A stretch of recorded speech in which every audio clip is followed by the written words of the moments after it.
It started as a normal evening, or so I thought. I just wanted a quiet dinner after work. I was dressed in my usual clothes, nothing flashy. A long tan coat, simple black boots, and my hair tied back into a neat bun. I looked like someone who worked hard, not someone trying to impress anyone. I arrived at the restaurant a few minutes before my reservation. It was one of those high-end places downtown, tall glass windows, violin music playing softly, and hosts who judged you before they even said hello. Still, I had made the reservation 2 weeks ago. It was supposed to be a little celebration for something personal, something quiet. As I walked in, the hostess looked at me and said, "I think you may be lost. This restaurant is by invitation or reservation only." I smiled politely. "I have a reservation. It should be under Maya Ross." She looked down at the screen, frowned, and then whispered something to another hostess beside her. That one glanced at me too, and smirked. Then she disappeared into the back. I stood there awkwardly, surrounded by couples dressed in luxury, waiters carrying sparkling trays, and chandeliers twinkling above my head like stars that didn't belong to my sky. After a minute, the first hostess returned. "I'm sorry, Ms. Ross," she said curtly. "We've had an issue with your reservation. It's been removed from the system." "Removed?" I asked, confused. "I confirmed it yesterday." "It's policy," she interrupted. "We reserve the right to adjust bookings if the guests don't meet the standard of the evening." My heart stung like someone had slapped me across the face. I glanced around. People were watching. A woman in red looked me up and down, then leaned into her husband and laughed quietly. I could have walked out right there, but something in me said, no. I took out my phone, scrolled to the confirmation email, and showed it to her. "Here, reservation at 7:30 for Maya Ross." Confirmed she didn't even glance at it properly. "Again, ma'am, we reserve the right." At that moment, a manager came out. "What's the problem?" he asked, glancing at me with mild irritation. The hostess leaned in and said something. His eyes narrowed. And then, without even asking me to step aside, he gestured to two security guards. "I'm going to have to ask you to leave the premises," he said firmly.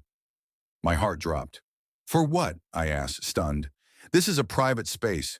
We don't allow disruptions." "I'm not causing a scene," I whispered. "I just want to eat. I booked in advance." One of the security guards stepped forward. "Ma'am." I was humiliated. The guards flanked me and gently, but firmly, guided me toward the exit. People stared. One man even pulled out his phone. I heard someone whisper, "Maybe she snuck in." As we reached the large glass doors, the hostess smirked. "There's a diner across the street. Might suit you better?"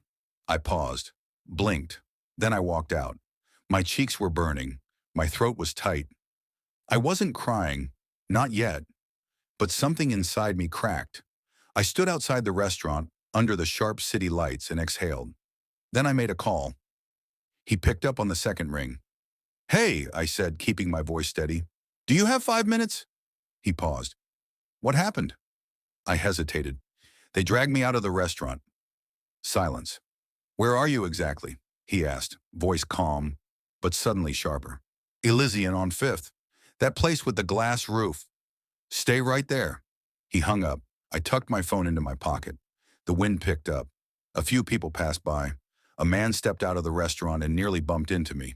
"Watch it," he muttered. 10 minutes passed. Then a sound cut through the air, loud and low. People looked up. A helicopter was approaching. At first, I didn't think much of it. Helicopters were common here, but this one wasn't flying by. It was descending, fast. The glass roof of the restaurant shimmered from the downforce. Diners began to step out. Waiters rushed to shut the patio doors. People pointed upward, shielding their eyes from the wind. The helicopter descended onto the adjacent rooftop.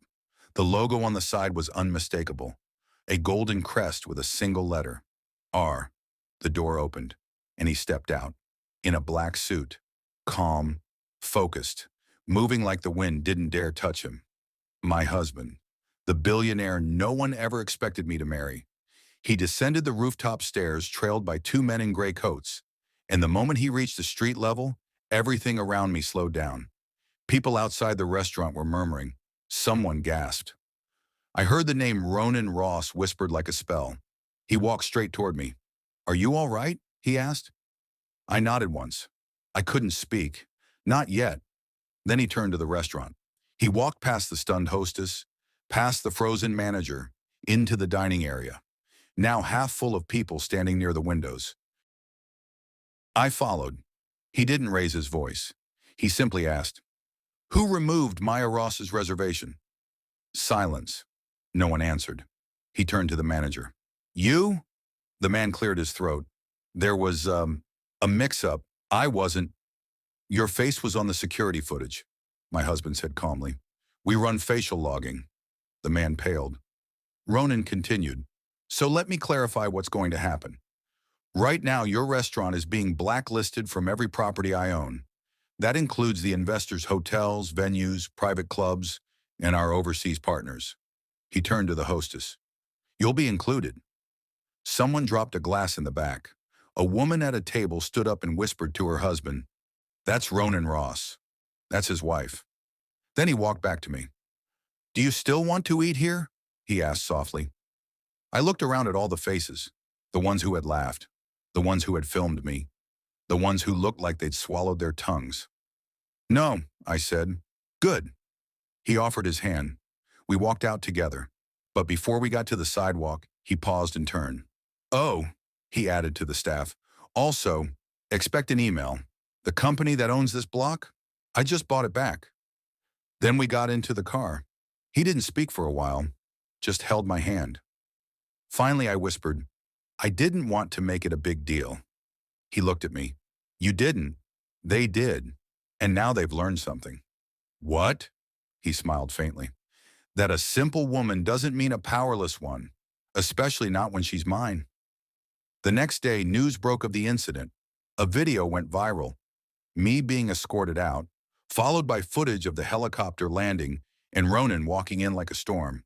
The headlines read, "Woman dragged from restaurant, billionaire husband arrives in helicopter, buys the block." People who had mocked me tried to reach out. The restaurant issued an apology. The manager and hostess were fired. The brand's social media page was flooded with comments. But I didn't respond. I had dinner at home that night, in silence, peaceful, warm.